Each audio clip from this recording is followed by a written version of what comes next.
Nunca olvidaré la primera vez que escuché mi nombre en boca de alguien con una calma capaz de desarmarme.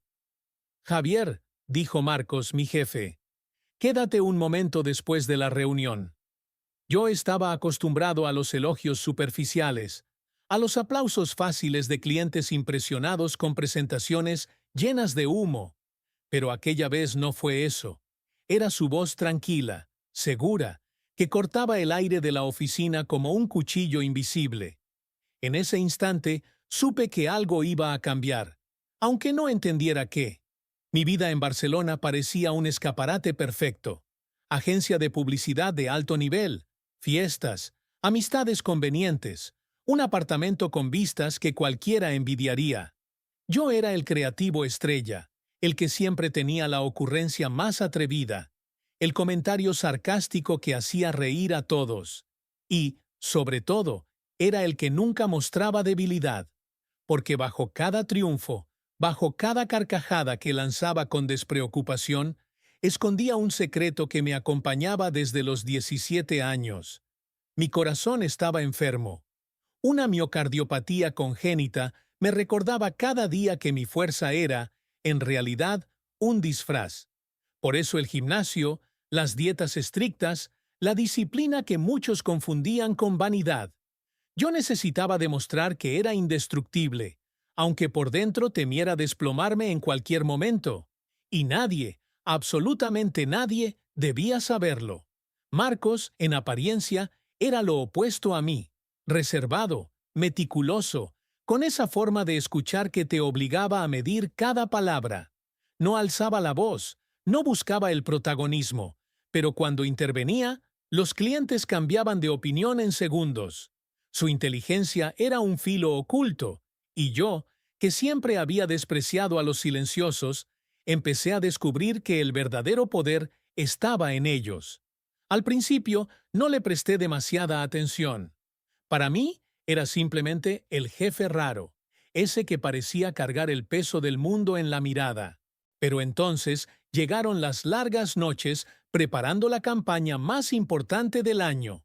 La oficina vacía, el sonido constante de los teclados, la tensión de un proyecto que podía catapultarnos o hundirnos. Fue en ese silencio compartido donde comencé a verlo distinto.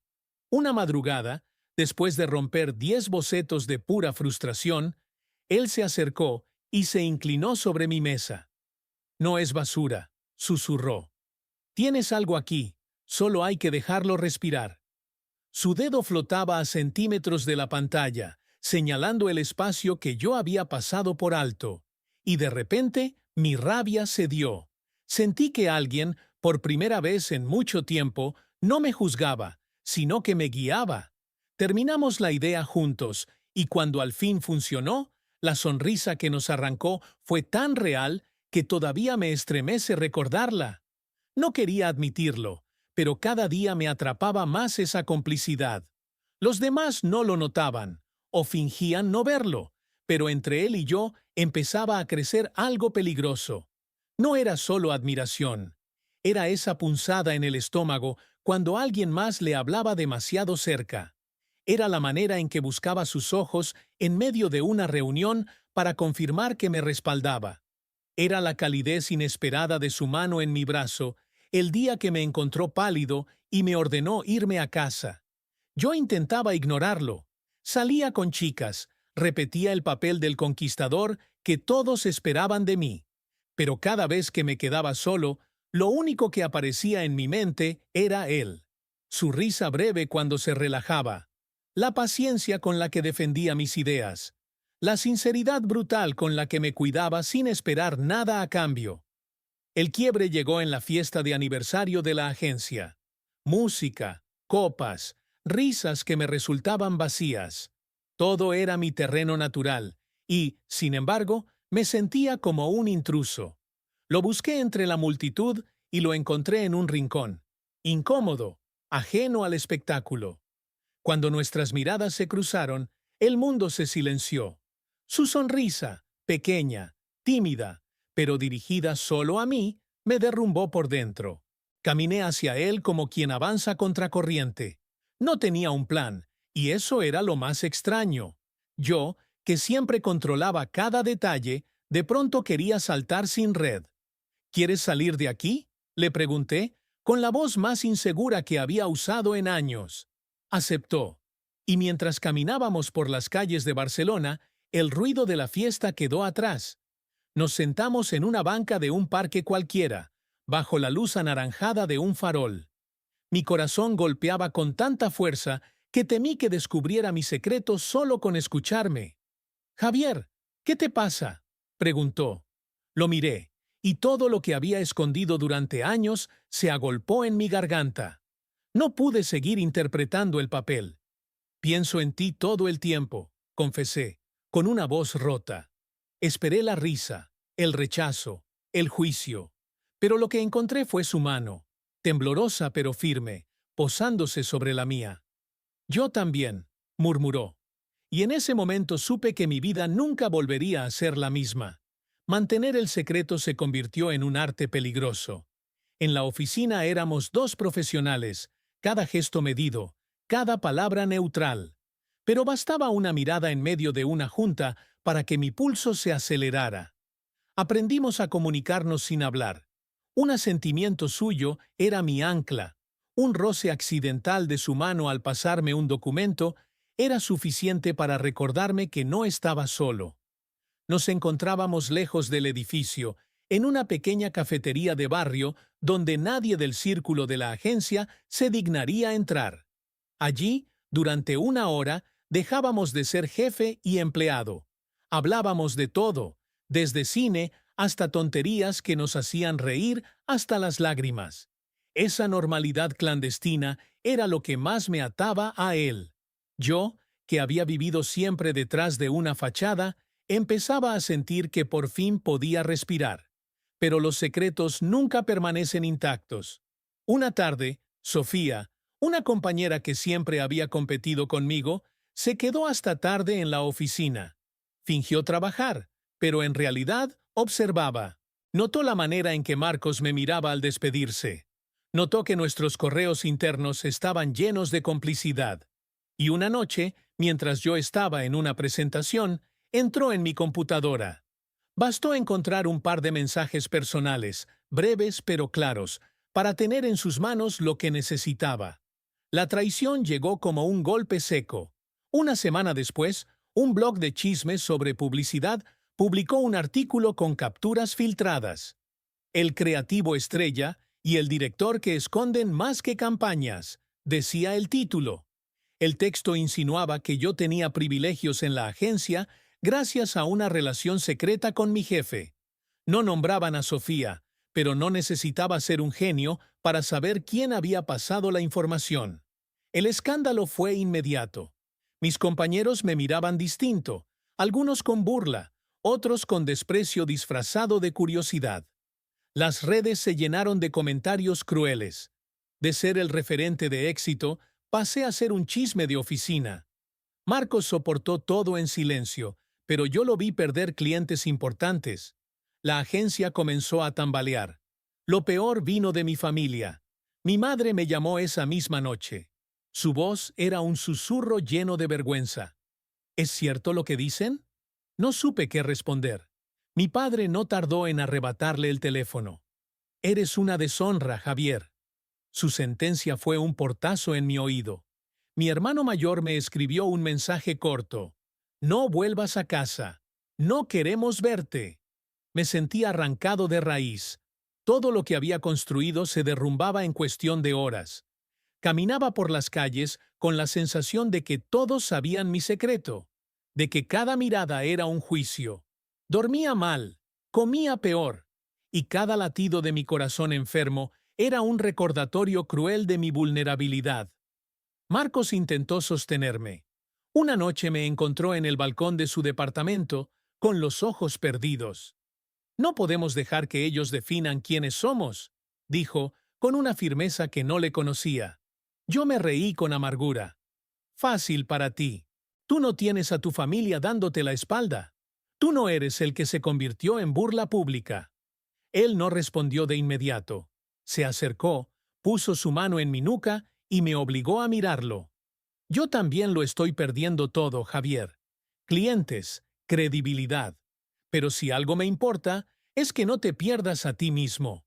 Sus palabras me atravesaron. Yo quería creerle, quería sostenerme de su fuerza, pero dentro de mí todo se quebraba.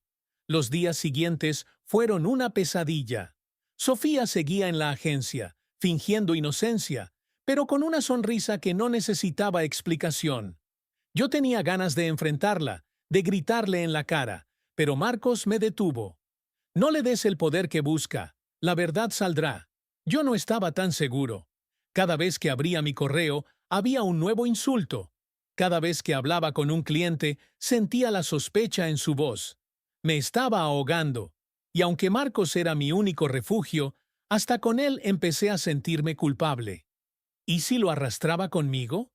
¿Y si, por amarme, perdía todo lo que había construido? Una noche, en un arranque de desesperación, le dije que quizá lo mejor era terminar. Sus ojos se oscurecieron, y por primera vez lo vi enfadado de verdad. No me uses como excusa para rendirte, me lanzó. Si quieres huir, dilo, pero no me culpes a mí de tu miedo. Me dejó solo en la sala, y ese silencio me dolió más que cualquier insulto de afuera. Me di cuenta de que, en mi intento de protegerlo, lo estaba destrozando. El rumor se convirtió en certeza cuando la propia dirección de la agencia me llamó a una reunión. No podían despedirme, mi talento era demasiado rentable, pero me pidieron que bajara el perfil, que dejara de aparecer en eventos, que mantuviera distancia de Marcos en público. No dijeron la palabra, pero estaba clara. Escándalo. Aquella noche regresé al gimnasio, como siempre hacía para expulsar la rabia. Levanté pesas hasta sentir que mis brazos se rompían, intentando callar el ruido en mi cabeza. Pero no podía huir de la verdad. Mi secreto ya no era mío. Y, peor aún, la única persona que me quedaba podía cansarse de luchar a mi lado. No sabía qué era más insoportable, el odio de los demás o el miedo de perderlo a él. El silencio se convirtió en mi enemigo más feroz. En el trabajo ya casi nadie me hablaba más allá de lo estrictamente necesario. Mis bromas, que antes arrancaban risas, ahora se recibían con miradas incómodas. Había pasado de ser el centro de atención a un fantasma. Cada vez que cruzaba el pasillo, escuchaba susurros que no necesitaban palabras claras para herirme. La presión me estaba quebrando. Dejé de contestar llamadas, de ver a los pocos amigos que aún se atrevían a escribirme. Dormía durante el día y pasaba las noches despierto, temiendo que cada latido irregular de mi corazón fuera el último. Me convencí de que estaba solo, de que todo lo que había construido se había perdido para siempre. Una tarde, al salir de la agencia, encontré pintadas en la puerta del edificio: favoritismo, fraude, vergüenza. Nadie sabía quién lo había hecho, pero todos supieron a quién iban dirigidas. Me quedé mirándolas un largo rato, incapaz de moverme. Sentí que mi garganta se cerraba, que mis piernas no respondían. Fue Marcos quien apareció detrás de mí y me sujetó antes de que me desplomara. «No puedes seguir así», dijo con voz firme mientras me llevaba hasta su coche. «Esto te está matando». No tuve fuerzas para discutir. Pasé esa noche en su departamento, tirado en el sofá, con la cabeza llena de ruido. Él no me presionó para hablar. Solo se sentó a mi lado, en silencio, hasta que al final las palabras salieron solas. «No puedo más, Marcos. Mi familia me odia. Mis compañeros me desprecian. Los clientes desconfían. ¿Y yo? Yo no tengo energía para pelear contra todos». Él me miró con una calma que me desarmó. «No necesitas pelear contra todos. Solo tienes que pelear por ti». Sacudí la cabeza con amargura. ¿Para qué? ¿Para seguir arrastrando un corazón defectuoso que en cualquier momento puede fallar? ¿Para seguir fingiendo que nada me afecta? Al escuchar aquello, su expresión cambió. Me tomó la mano con fuerza. «Tu corazón no es un defecto. Es la prueba de lo que has resistido. No te equivoques. Lo que está roto no eres tú. Lo que está podrido es el entorno que te obliga a esconderte». Sus palabras me hicieron temblar. Nadie jamás había dicho algo así. Yo siempre había cargado mi enfermedad como un estigma, como una vergüenza. Y él, en una sola frase, la transformó en fortaleza. Esa noche lloré hasta quedarme sin aire. No fue un llanto de derrota, sino de desahogo, como si por fin pudiera soltar años de miedo. Marcos me sostuvo en silencio, sin exigirme nada. Por primera vez sentí que no tenía que demostrar nada para ser digno de alguien. Los días siguientes siguieron siendo duros, pero algo había cambiado. Empecé a acompañarlo en pequeños paseos por la ciudad, lejos de la agencia. Él insistía en que no podíamos dejar que el miedo nos definiera. Al principio caminaba con la cabeza baja, temiendo encontrarme con alguien conocido. Pero poco a poco empecé a enderezar la espalda. El rumor dentro de la oficina, sin embargo, no disminuía. Sofía había conseguido exactamente lo que quería: aislarme. Yo apenas participaba en proyectos, y los directivos parecían dispuestos a dejar que me consumiera en la sombra. Una mañana escuché a dos colegas decir que seguramente me despedirían en cuanto encontraran un reemplazo. Sentí que el piso se movía bajo mis pies. Esa tarde, en un ataque de rabia, enfrenté a Sofía en la sala de reuniones. ¿Qué ganas con todo esto?, le escupí. ¿De verdad tanta envidia te hace capaz de destruir a dos personas? Ella sonrió con frialdad. No seas ingenuo, Javier. Aquí todos buscamos sobrevivir. Tú te expusiste solo. Yo solo mostré la verdad. Quise responder, pero me contuve. Recordé las palabras de Marcos: no le des el poder que busca. Así que di media vuelta y salí, aunque por dentro ardía. Aquella noche, mi corazón volvió a jugarme una mala pasada. El dolor en el pecho me obligó a sentarme en el suelo de mi apartamento, respirando con dificultad.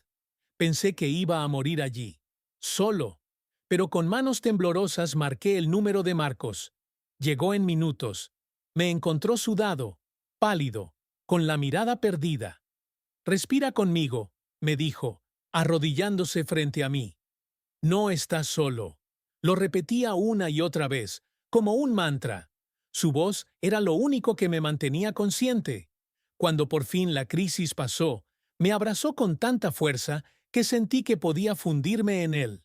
«Si quieres seguir huyendo, lo entenderé», susurró. «Pero si decides quedarte y enfrentar esto conmigo, te prometo que no voy a soltar tu mano». No respondí de inmediato.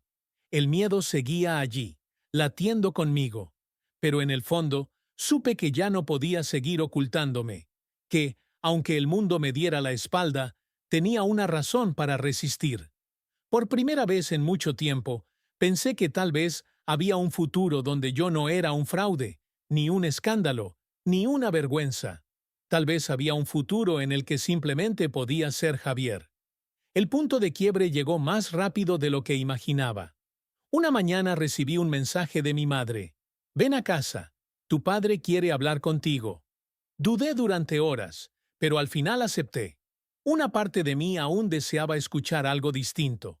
Un mínimo de comprensión. Cuando entré al salón familiar, la tensión era insoportable. Mi padre estaba de pie, con los brazos cruzados. «No quiero rodeos», dijo. «¿Es verdad lo que dicen? ¿Tienes una relación con ese hombre?» No había escapatoria. «Sí. Lo amo», respondí, con la voz firme aunque el corazón se me desbocaba.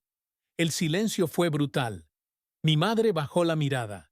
Mi hermano soltó una carcajada sarcástica. «Siempre fuiste el raro», escupió. «Ahora lo confirmas». Mi padre se acercó.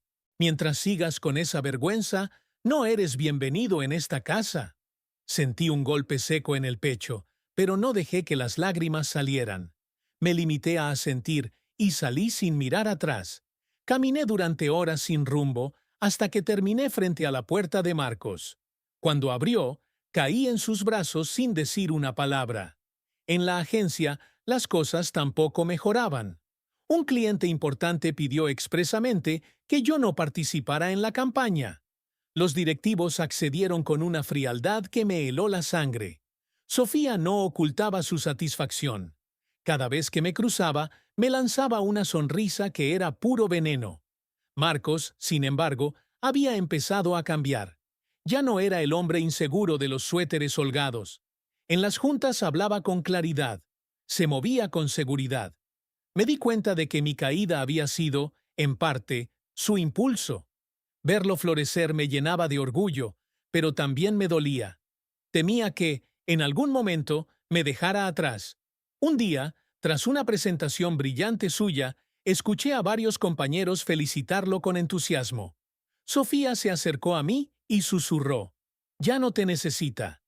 Me mordí la lengua para no responder, pero la rabia me consumía.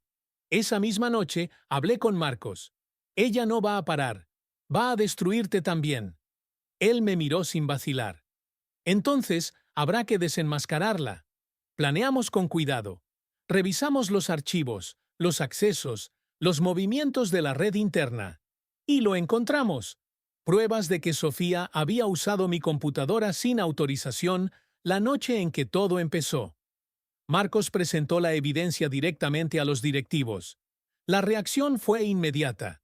En una reunión extraordinaria, Sofía fue confrontada. Negó, mintió, intentó desviar la atención, pero las pruebas eran claras. Al final, tuvo que marcharse entre miradas de desprecio. Yo esperaba sentir alivio, pero lo que sentí fue vacío. Su salida no borraba el daño. La burla pública, la traición de mi familia, las cicatrices internas seguían allí. Fue entonces cuando Marcos me tomó de la mano en plena sala de juntas, frente a todos. Nadie dijo nada. Algunos apartaron la mirada, otros nos observaron con incomodidad. Pero él no soltó mi mano. Esa simple acción cambió algo dentro de mí. Durante años había vivido con miedo, escondiéndome detrás de músculos, de poses, de una fachada de arrogancia. Esa tarde entendí que la única manera de vencer era dejar de huir. «No quiero seguir escondido», le dije después, mientras caminábamos de regreso a casa. «Si me van a señalar, que lo hagan sabiendo quién soy». Marcos sonrió con una calma que me dio fuerza. «Entonces, empecemos de nuevo. No como víctimas, sino como nosotros mismos». La decisión no borró el dolor, pero sí me devolvió el control. Ya no era un rumor, ni un escándalo. Era Javier, con todas sus cicatrices, tomando por fin la voz que siempre había callado. El lunes después de la caída de Sofía, entré a la agencia con la frente en alto. Nadie se atrevió a decir nada, pero las miradas eran inevitables. No eran de burla como antes, sino de incomodidad, como si no supieran cómo tratarme ahora, que ya no era el blanco perfecto. Marcos estaba a mi lado, sereno. No necesitábamos palabras. Su sola presencia me daba una seguridad que nunca había sentido. Durante la junta de la mañana, uno de los directivos intentó minimizar el tema. «Lo ocurrido es un asunto cerrado», dijo, queriendo pasar la página rápido. Yo pedí la palabra. «No, no está cerrado.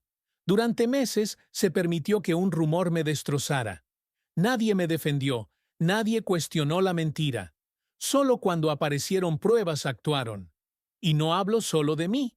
Hablo de la cultura que hace que muchos prefieran callar para no ser el siguiente objetivo». La sala quedó en silencio. Esperaba un regaño, pero lo único que recibí fueron miradas incómodas y algún gesto de aprobación tímida. No necesitaba más. Había dicho lo que llevaba demasiado tiempo callando. Esa misma semana, mi familia intentó contactarme. Mi madre vino sola a buscarme. Lloraba, decía que las cosas habían sido muy duras, que mi padre no estaba preparado, que mi hermano se había pasado de la raya. «Solo quiero que sepas que aquí siempre tendrás un lugar», susurró con la voz quebrada. No la rechacé, pero tampoco me ilusioné. Entendí que tal vez el camino con ellos sería lento, que quizás nunca me aceptarían del todo. Y estaba bien. Yo ya no buscaba aprobación. El verdadero cambio vino de donde menos lo esperaba. Una tarde, en la cafetería de la esquina, un compañero de la agencia se me acercó.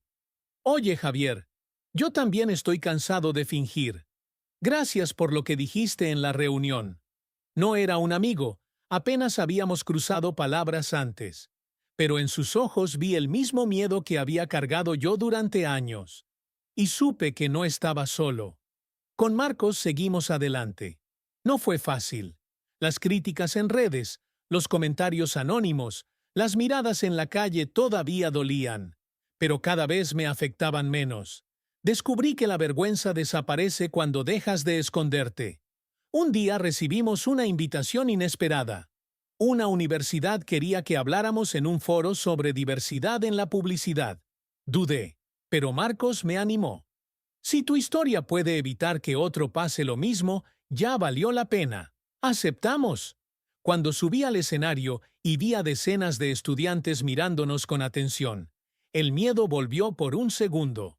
Pero luego hablé. Les conté de la traición, del aislamiento, del miedo constante a que mi corazón fallara, de la humillación de perder a mi familia. Y también les hablé del alivio de encontrar a alguien que me vio completo, de la fuerza que nace cuando dejas de vivir para cumplir expectativas ajenas. Al terminar, hubo aplausos, pero lo que más me marcó fue cuando una chica levantó la mano y dijo: «Gracias. Pensé que era la única que tenía miedo de ser quien soy».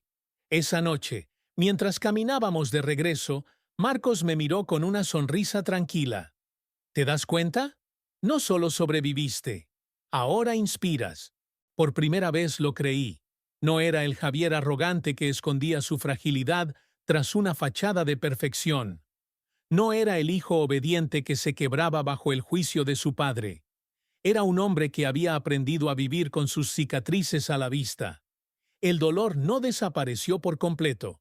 Todavía había noches en que me despertaba con el corazón latiendo desbocado, recordándome mi fragilidad. Pero ya no lo vivía como condena, sino como recordatorio de que cada día era un regalo. Lo entendí con claridad. No podía controlar lo que otros pensaban de mí, pero sí podía elegir no vivir avergonzado. Y en esa elección encontré la libertad. Marcos apretó mi mano. En ese gesto estaba todo: el pasado de sombras, el presente de lucha y un futuro que, aunque incierto, ya no me daba miedo. Habíamos perdido mucho, sí, pero lo esencial estaba intacto: la dignidad, el amor y la certeza de que, pese a todo, seguíamos en pie.